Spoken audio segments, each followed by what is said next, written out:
começamos a aventura no livro de Êxodo, o segundo livro da Bíblia. Vamos tratar apenas do capítulo 1 e 2, porque é assunto suficiente para esse vídeo. Uma das coisas mais notáveis dos patriarcas e do povo de Israel, que nos ajuda bastante em nossas meditações na palavra, são duas coisas. Uma, sofrimento, provação, dificuldades. Outra, a bênção de Deus. Parece contraditório, mas é possível ser muito abençoado por Deus e sofrer muito. E foi isso que aconteceu com o povo de Israel no Egito. Multiplicaram tanto que Faraó se sentiu ameaçado, ficaram fortes. Ele falou assim, eles vão nos dominar de tão abençoado que estavam. E aí ele começou a escravizá-los e até fazer com que matassem seus filhos homens. É uma escravidão, uma opressão, serviço pesado, horrível. E mesmo sendo numeroso, eles eram um povo pacífico. E nós percebemos isso até no Holocausto, aconteceu no século passado. Israel poderia ter reagido, mas iam como ovelhas para o matadouro. E aqui no Egito eles não reagiram, eram numerosos, mas não reagiram, simplesmente submeteram a essas práticas bárbaras de trabalho escravo e de matar os seus próprios filhos. Deus tinha um propósito, Deus sabia disso, já tinha falado com Abraão, lá em Gênesis 15 ele fala que seus descendentes vão ficar muitos anos no Egito e vão sofrer, depois vou tirá-los de lá. Deus é estrategista, ele sabia disso. E se não fosse essa opressão, Israel teria se miscigenado com os egípcios e deixado de ser uma nação.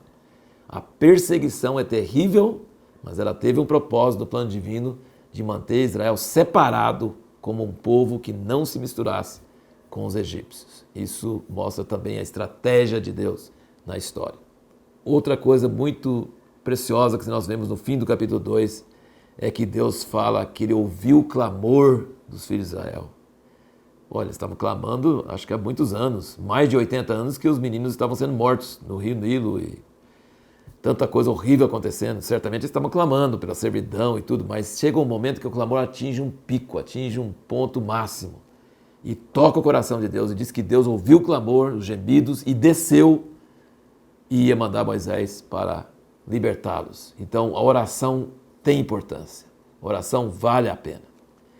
Interessante que Deus planeja as coisas, Deus tem a grande estratégia e ao mesmo tempo ele também se envolve emocionalmente, diretamente com cada coisa. É como se ele fosse o roteirista de um filme, aquele que bolou a estratégia, que planejou tudo e ao mesmo tempo ele é um ator, ele fica dentro do roteiro, ele fica dentro do filme, dentro da coisa. Então como roteirista ele já sabe que no fim vai dar certo, mas como ator ele diz que olha, escuta, lembra, desce, entendeu? A Bíblia nos apresenta esses dois papéis de Deus, como roteirista e como ator, como alguém que planeja, está em controle de tudo, mas também alguém que se envolve ativamente no desenrolar do roteiro. Agora vamos para a nossa pergunta. Deus mandou as parteiras matar os meninos homens. Eles desobedeceram à autoridade. Nem sempre você deve obedecer à autoridade. Quando a autoridade manda fazer uma coisa errada contra Deus, você deve desobedecer. Deus não gosta de rebeldia, mas você pode ser submisso e desobediente, porque Deus é superior a uma autoridade que manda fazer coisa errada. Então Deus abençoou as parteiras. E ainda mais, elas mentiram para Faraó. Eles disseram que as hebreias davam luz antes de elas chegarem. Foi mentira. E ali, em capítulo 1 de Êxodo, diz que Deus gostou e Deus abençoou elas por causa dessa mentira que eles fizeram. Deus gosta de mentira? Não. Nós estamos dizendo que a mentira é uma coisa boa? Não. Mas se for para salvar vidas, que é o caso aqui, Deus abençoou elas com isso. Um exemplo disso é a história de alguém que estava em Amsterdã, no tempo do Holocausto, Corrie ten Boom, refúgio secreto.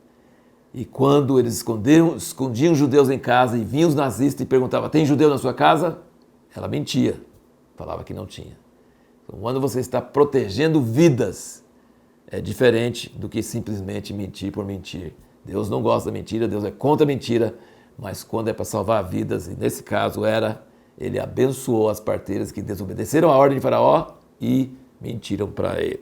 E, finalmente, uma coisa até engraçada, naquele tempo parece que o melhor lugar de achar uma esposa é num poço, onde as pastoras levam as ovelhas. Aconteceu com o servo de Abraão para achar uma esposa para Isaac, aconteceu com Jacó, que achou Raquel lá, e aconteceu com Moisés aqui, que ele ficou perto do poço e achou a sua esposa ali naquele poço. No próximo vídeo vamos perguntar o seguinte: será que se a gente está dentro da vontade de Deus, fazendo a vontade de Deus, a esposa sempre vai concordar?